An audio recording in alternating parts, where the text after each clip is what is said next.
Closed captioning provided by Toyota. Learn more about NBC4 New York's recent job opportunities by logging on to NBCUNIcareers.com or by calling our toll-free number. There's one lesson that life keeps teaching us, that nothing lasts forever. And we've come to one of those teaching moments. For the last 3 decades, it's been my privilege to share the anchor desk with this very special woman. Funny, unpredictable, dangerous, and always there when you and I needed her, covering the news that shaped our lives. For 32 and a half years at 11 o'clock on NBC4, it's been Chuck and Sue. But that's as close as we're going to get to forever. Tonight is Sue's final night. And it's fitting that we devote the rest of this newscast to looking back at this extraordinary career of a broadcasting legend. Tonight I gain a partner on the late edition of News Center 4, Sue Simmons. This may have been her introduction to the New York audience, but Sue was no newcomer to the city. She was born in Greenwich Village to Dorothy and John Simmons, her father a well-known bass player. Years later, she went from secretary to announcing school to the minor leagues. Good evening, I'm Sue Simmons. In 1976, she joined the NBC family at WRC in Washington.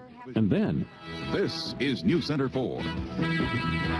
Veto by the Soviet Union in the UN. Good evening, I'm Sue Simmons. From the beginning, we knew this native New Yorker was not going to be your run-of-the-mill anchor. It wasn't long before the bosses realized they had a unique talent on their hands. Live at 5 was born. From News 4 New York, this is Live at 5 with Sue's co-anchor, Jack Cafferty. And after I'd been here a couple of years, Sue and I wound up on the cover of New York Magazine with a story titled Live at 5, the hottest show on television. And it was. And she was the reason. I do that every day. Everyone who was anyone wanted to be on Live at 5. So glad I'm on the highest rated pre-news show in New York City. Stars before they were superstars, mayors, senators, even a president.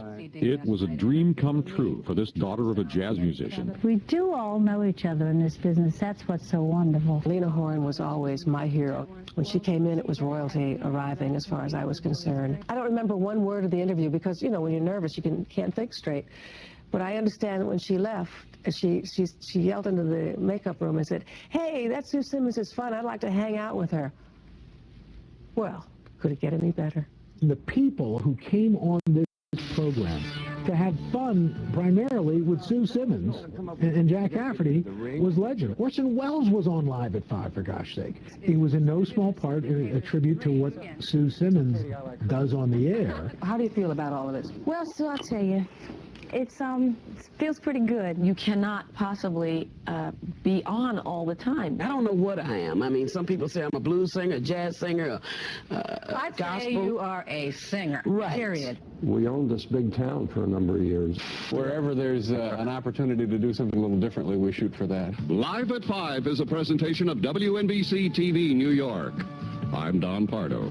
Matt Lauer joined Sue at the Live at 5 anchor desk in the mid-90s. She brought a sense of unpredictability and emotion and sincerity and just raw humor to the surroundings. The ads do not target specific shows, but sound the theme, Take the Trash Out of Talk Television. They begin airing on Friday. Lead poisoning will be the focus of a New York City Council hearing tomorrow. In 30 years in this business, I have completely lost it in terms of hysterical laughter. Blanketed by nearly a foot of fresh snow. And one time happened with Sue on Live at 5, and I just lost it, which made her lose it. They had to slow it down on the way to work today. I'm sorry, we're still a little tickled about that trash talk red dress number. In our news. Okay. All right. In our news from around the maybe we got to go to a break. Let's go to a break. This is terrible. We're not going to go to a break, thanks. It seemed like it was 6 hours long to me. Time stood still. You get one of those laughing jags, and you can't get off. It's kind of like doing a newscast next to an alligator. You never know when it's going to attack. It sits there, and then suddenly... First, call her Madam Secretary. Sue had many co-anchors throughout the years, but from the beginning, she and I were a team. Chuck Scarborough, Sue Simmons. We are just hours away from Covering events like the Winter Olympics, that dreadful Tuesday in 2001, We're live at Ground Zero. and its commemoration every year after. Hurricanes from the 80s to just last year. As I said a moment ago, I'm Chuck Scarborough. I still am, yes. And you're still Sue Simmons. That's right. Yes. And of course, there were those groundhog imitations. Sue knew how to have fun and always loved saying things off camera for shock value.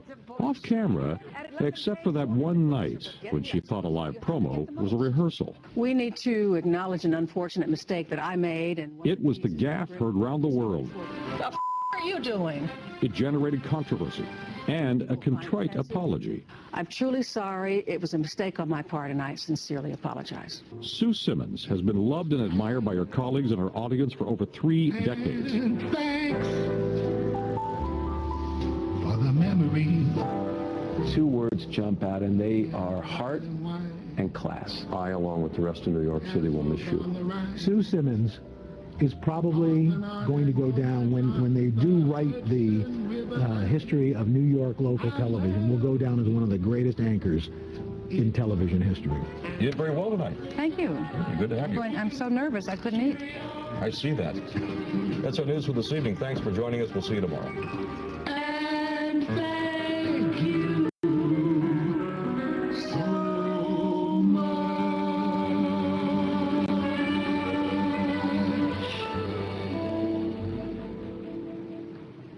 Shut the front door. Almost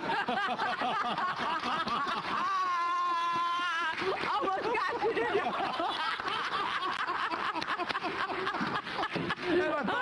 I thought you were going to cry.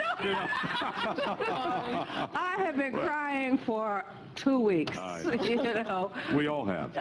It's been such a privilege and such an honor to work with you for all these years. I can't believe we're down to the last, 30 seconds together here on this broadcast after 32 and a half years. I can't believe it either. This week I was thinking, somebody's made a mistake, you know. Well, but, you know, everything comes to an end at some point, and and this is it for me here at this station. I hope to be employed elsewhere at some point, even if it's maybe just once a week. Well, but this is the best. Okay, we've got to go. We got to go. Oh well. That's the last time.